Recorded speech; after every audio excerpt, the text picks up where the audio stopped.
अब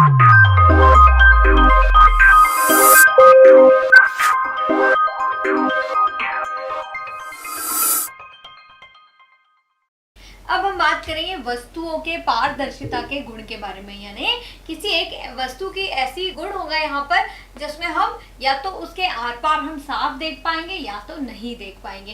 तो यदि आपने कभी जो छुपन छुपाई का खेल है वो यदि खेला होगा तो उसमें आपको जब छुपना होता है तब आपके पास मान लीजिए दो ऑप्शन दिए हुए हैं। आपको किसी दीवार के पीछे या किसी पेड़ के पीछे छुपना है तो आप वहां छुपेंगे, या किसी कांच की जो खिड़की है या कांच का जो दरवाजा है उसके पीछे आप छुपेंगे। तो आप सोचेंगे कि यदि मान लीजिए आप कांच की खिड़की है या कांच का कोई दरवाजा है बड़ा सा उसके पीछे छुपेंगे तो क्या होगा कि जो भी व्यक्ति आपको ढूंढ रहा है खेल में वो आपको वहां आसानी से देख सकता है और आप वहां पर पकड़े जाएंगे। लेकिन वहीं पर यदि आप किसी दीवार के पीछे, किसी पेड़ के पीछे, किसी टेबल के नीचे, किसी सोफे के बगल में, किसी दरवाजे के पीछे यदि छुपते हैं तो क्या होगा कि वो व्यक्ति जो कि आपको ढूंढ रहा है खेल में वो आपको कभी नहीं ढूंढ पाएगा या उसे ढूंढने में काफी समय लगेगा। तो यहाँ हम बात कर रहे हैं वस्तुओं की उन गुणों की जिसमें कि हम वस्तुओं के आर पार जो है वो देख सकते हैं या नहीं देख सकते हैं। इस गुण को कहते हैं वस्तुओं की पारदर्शिता। जैसे हम यहाँ चित्र देख पा रहे हैं, हमारे पास में एक धातु की शीट है जिसमें हम क्या देख पा रहे हैं कि उसके आर पार देखने पर हम उसके आर पार नहीं देख पाते, लेकिन वहीं पर हमारे पास में यहाँ पर एक प्लास्टिक का कुछ ऐसा टुकड़ा है जिसके आर पार हम देख तो पा रहे हैं लेकिन पूरी तरह से क्लियर जो है वो नहीं देख पा रहे हैं, धुंधला हमें यहाँ हल्का सा दिखाई दे रहा है। वहीं पर यहाँ पर हमारे पास एक कांच का टुकड़ा है जिसके आर पार जो है हम आसानी से देख सकते हैं। जैसे हमारे घरों में जो कांच की खिड़कियां होती हैं, मॉल में हम देखते हैं ना कि कांच की लिफ्ट होती है, कांच के दरवाजे होते हैं, रेलिंग्स होती है जिसके आर पार हम आसानी से देख सकते हैं। तो यहाँ पर वस्तुओं में हम गुण की बात करेंगे तो कुछ वस्तुएं क्या होगी, अपारदर्शी होगी, पारदर्शी होगी और पारभासी होगी। तो हमने यहाँ पर क्या किया है कि पारदर्शिता के गुण के आधार पर पदार्थ को तीन अलग अलग कैटेगरीज में, तीन अलग अलग श्रेणियों में बांटा है, जिसमें कि पहली जो श्रेणी है उसमें हम उन पदार्थों को रख रहे हैं जो कि पारदर्शी हैं। वहीं पर दूसरी श्रेणी ऐसी है जो कि उन पदार्थों की है जो कि अपारदर्शी है। जैसे हम लकड़ी की बात कर रहे हैं, यदि हम किसी किताब की बात करें या किसी बड़े से धातु के या लकड़ी के दरवाजे की बात करें तो उसके आर पार हम नहीं देख सकते हैं, तो उसे हम अपारदर्शी कहेंगे। वहीं पर यदि हम यहाँ पर ट्रेसिंग पेपर लेते हैं और उसके आर पार यदि देखने की कोशिश करते हैं तो हमें क्लियर तो नहीं दिखाई देगा, हमें हल्का धुंधला दिखाई देगा, तो उसे हम पारभासी पदार्थ कहेंगे, जिसमें से हम पूरी तरह से साफ तो नहीं पर थोड़ा धुंधला जो है वो हम यहाँ पे देख सकते हैं। तो आइए हम यहाँ पर देखते हैं कि जैसे पारदर्शी पदार्थ कौन से होंगे। सबसे पहले पदार्थ जिनकी हम बात करें वो है पारदर्शी, वह पदार्थ जिनसे होकर वस्तुओं को आसानी से देखा जा सकता है उन्हें हम कहते हैं पारदर्शी पदार्थ, जिसका उदाहरण है कांच, जल और वायु। अब यहाँ हमारे पास एक चित्र दिया हुआ है जिसमें हम देखते हैं ना कि दुकान में जब आप दुकान जाते हैं तो क्या देखते हैं कि दुकानदार क्या करता है, चॉकलेट्स जो होती है और कई तरह की चीजें होती है जो कि हम खरीदना चाहते हैं, जो कि हमारे लिए हमें बहुत अच्छी लगती है, बच्चों को बहुत पसंद आती है, तो उन्हें क्या करता है कांच की या इस तरह से जो प्लास्टिक की जो बर्नियां होती हैं, जो जार होती हैं, उनमें वो सजा के रखता है ताकि हम क्या कर सके, आसानी से देख सके और फिर उन चीजों को खरीद सके। तो ये जो कांच की बर्नियां होती है, कांच के जार होते हैं, वो कैसे होते हैं, पारदर्शी पदार्थ कहलाते हैं, क्योंकि हम क्या कर पाते हैं, इन वस्तुओं से होकर आसानी से हम उनको देख सकते हैं। तो ये जो यहाँ पर दुकान में रखी हुई पारदर्शी बोतलें हैं, ये किसका उदाहरण है, पारदर्शिता का उदाहरण है, जिसमें हम वस्तुओं को उसके अंदर रखी हुई या उसके पीछे रखी हुई वस्तुओं को आसानी से देख सकते हैं। जैसे कि कांच का उदाहरण हम देख चुके हैं। फिर यदि हम पानी की बात करें, अब पानी जो साफ पानी होता है, यहाँ पर स्पष्ट करना होगा, जो साफ पानी है, मान लीजिए हम किसी तालाब का गंदला पानी लेंगे तो वो पारदर्शी नहीं होगा, क्योंकि अगर पारदर्शी होता तो हम क्या करते, तालाब में जितने भी जीव नीचे रहते हैं हम उनको देख पाते। लेकिन पानी जो होता है यदि गंदला होता है तो वो पूरी तरह से पारदर्शी नहीं होता है। पानी यदि हम साफ पानी लेते हैं तो हम क्या कर सकते हैं, जैसे पानी अगर किसी फिश टैंक की हम बात करें, उसमें साफ पानी है और उसमें जो मछलियां हैं उसके आर पार हम आसानी से देख सकते हैं, काफी सुंदर हमें दिखाई देता है। तो पारदर्शी पदार्थों में जो है दूसरा उदाहरण वो है जल का। और वहीं पर तीसरी चीज है वायु। हम जानते हैं कि हमारे आसपास जो है सभी दूर वायु है, हम उसे महसूस देख तो नहीं सकते लेकिन महसूस कर सकते हैं हल्का। जब मान लीजिए तेज हवा चलती है तो हम उसे महसूस कर सकते हैं ना। तो ये जो वायु होती है ये भी कैसी होती है, एक तरह से हम कह सकते हैं पारदर्शी होती है, तभी हम क्या कर पाते हैं, दूसरी सभी चीजों को आसानी से देख पाते हैं। तो पारदर्शी का मतलब समझ में आ गया है कि वह पदार्थ जिनसे होकर हम वस्तुओं को आसानी से देख सकते हैं उन्हें हम पारदर्शी पदार्थ कहते हैं, जिसका उदाहरण है कांच, जल और वायु। पारदर्शिता के आधार पर वस्तुओं का जो प्रकार है उसमें दूसरा प्रकार हम देख रहे हैं वो है अपारदर्शी पदार्थों का। अपारदर्शिता का मतलब होता है ऐसे पदार्थ जिनसे होकर के हम और दूसरी वस्तुओं को नहीं देख सकते हैं, उन पदार्थों को हम कहते हैं अपारदर्शी पदार्थ कहलाते हैं। जिसके उदाहरण बर्तन हो सकते हैं, धातु से बनी हुई कोई भी चीज, धातु से बनी हुई मशीनें हम यहाँ ले सकते हैं, औजार हम ले सकते हैं, बर्तन हम यहाँ पे ले रहे हैं जिस तरह से स्टील के बर्तन हो, चाहे यहाँ पर पीतल के बर्तन हो, कांसे के बर्तन हो। इसके अलावा यदि पत्थर है, लकड़ी के दरवाजे हैं, लकड़ी से बनी हुई किसी भी तरह की चीज है, इन सभी वस्तुओं को हम अपारदर्शी की श्रेणी में ला सकते हैं, क्योंकि इनके पार अगर हम देखें तो हम इसके आर पार जो है कुछ नहीं देख सकते। तो इन पदार्थों को हम कहते हैं अपारदर्शी पदार्थ, जिनके उदाहरण है बर्तन, पत्थर, लोहे की मशीन। और अगर हमारा खुद का शरीर भी हम देखें तो वो भी कैसा होता है, अपारदर्शी होता है। और आप यदि और भी कई ऐसी चीजों की हम बात कर सकते हैं जो कैसी होती हैं, जैसे हम अपने घरों की जो दीवारें देख सकते हैं, दरवाजे होते हैं, टेबल, कुर्सियां, मेज, जो भी चीजें होती हैं जो कि धातु से बनी हो सकती है, लकड़ी की हो सकती है, पत्थर से बनी हुई मूर्तियां हो सकती है, बड़ी बड़ी दीवारें हो सकती हैं, वो सभी भी अपारदर्शी की श्रेणी में आएंगी, क्योंकि हम उनके आर पार जो है वस्तुओं को नहीं देख सकते। पारदर्शिता के आधार पर तीसरा प्रकार जो वस्तुओं का हम देखने वाले हैं या पदार्थों का हम देखने वाले हैं वो है पारभासी पदार्थ। अब पारभासी पदार्थ जो होते हैं वो कौन से होते हैं, वे पदार्थ जिससे होकर हम वस्तुओं को देख तो सकते हैं परंतु स्पष्ट नहीं देख सकते हैं। आपने ट्रेसिंग पेपर, बटर पेपर, इनको जरूर देखा होगा।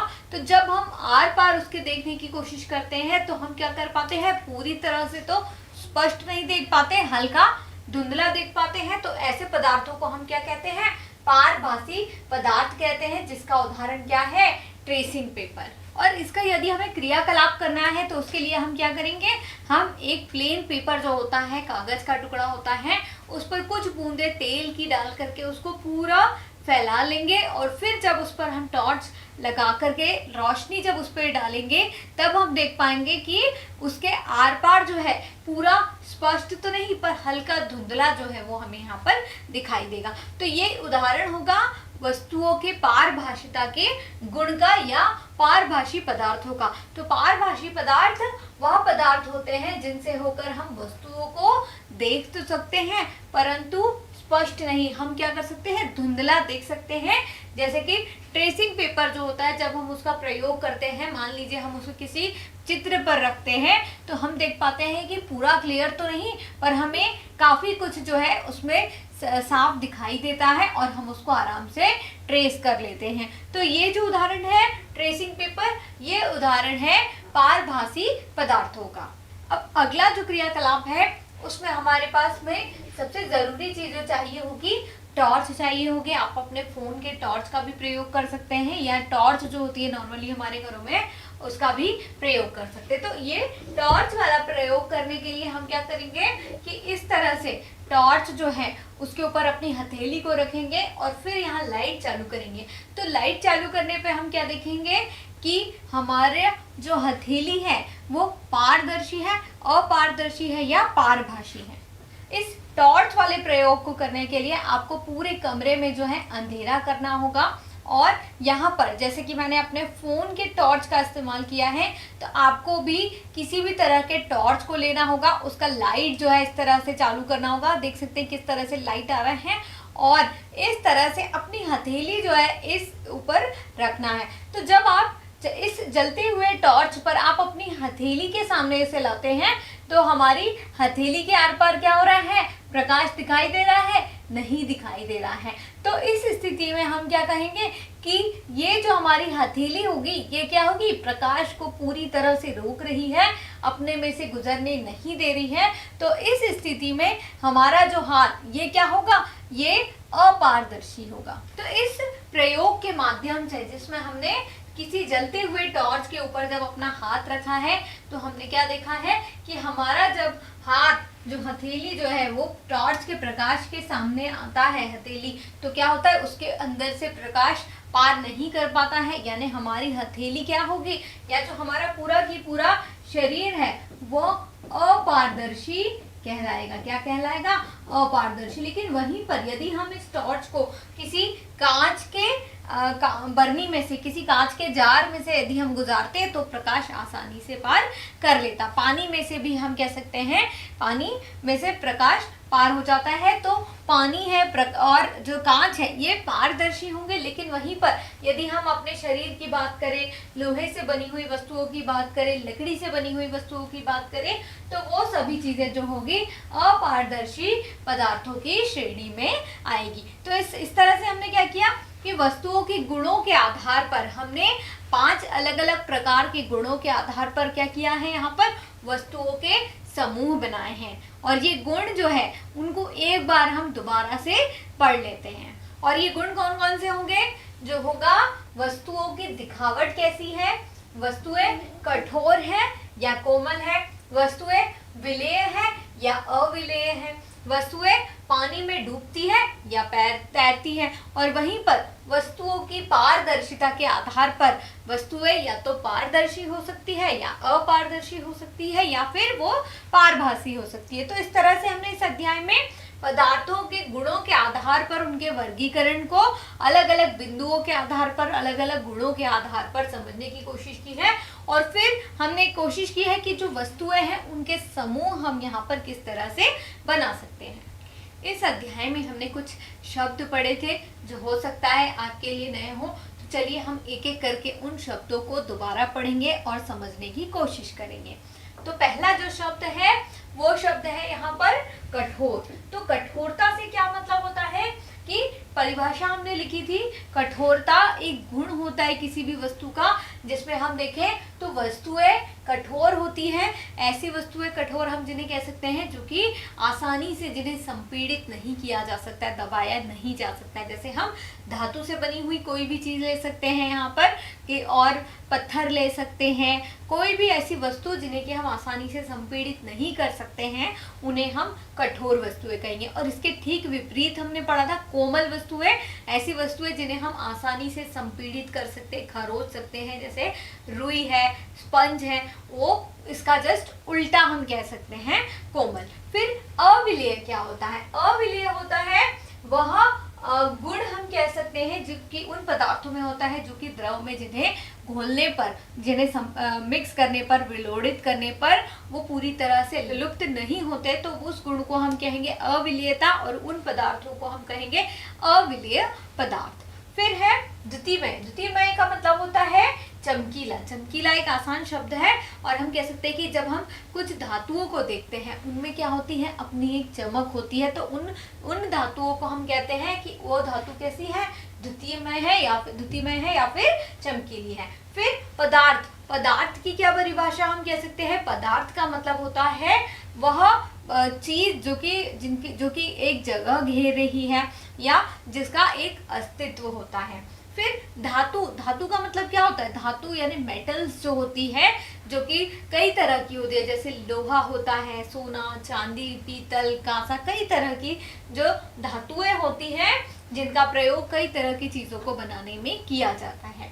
फिर है अपारदर्शी। अपारदर्शी पदार्थ हम कह सकते हैं वो ऐसे पदार्थ होते हैं जिनके की आर पार हम नहीं देख सकते हैं, जिनसे होकर के, जैसे हमने हथेली वाला एग्जांपल लिया था, एक प्रैक्टिकल यहाँ क्रियाकलाप हमने किया था जिसमें हम जब टॉर्च यहाँ पर इस तरह से लाइट जब हम यहाँ से गुजारने की कोशिश कर रहे थे तो यहाँ पे क्या हो रहा था कि प्रकाश जो है वो हथेली के आर पार नहीं जा पा रहा था। तो मतलब वो हमारी जो हथेली है, या अगर हम यहाँ पर किसी दूसरी भी चीज का एग्जाम्पल ले सकते हैं, जैसे कि हमने किसी लकड़ी से बने हुए किसी भी चीज को हम ले सकते हैं, किसी लकड़ी के टुकड़े को ले सकते हैं, किसी धातु से बनी हुई कोई पट्टी ले सकते हैं, और जब हम उसके आर पार देखने की कोशिश करते हैं तो हम देखते हैं कि उसमें से आर पार हम नहीं देख पा रहे हैं, तो उस वस्तु को हम अपारदर्शी वस्तु कहेंगे। फिर अगला जो शब्द है वो है रुक्ष या खुरदुरा। हम जब कुछ वस्तुओं को छूते हैं तब हम क्या देखते हैं कि उन वस्तुओं को छूने पर वो हमें